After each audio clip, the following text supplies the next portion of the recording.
Hey guys, I wanted to show you what I got in my IPSY box for the month of April. So I wanted to show you what I got in my IPSY box for the month of April. First we have this gorgeous Ventura Blvd blush palette. We have some shimmers, some mattes, and overall it's just a really pretty palette. Next we have this really cute springtime set of brushes from Fair Brushes. And also this hip dot liner that includes a pencil as well as a liquid liner. Next we have this Butterskin Mask Scrub and this lip gloss from House Laboratories.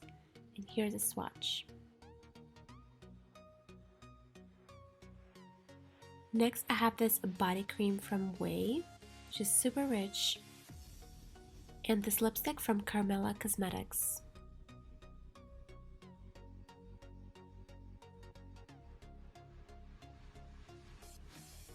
Next we have this really cute mascara from Ventura Blvd, and I've had their gold under eye patches before that I really liked, as well as this Foxy Bay 3-minute hair mask.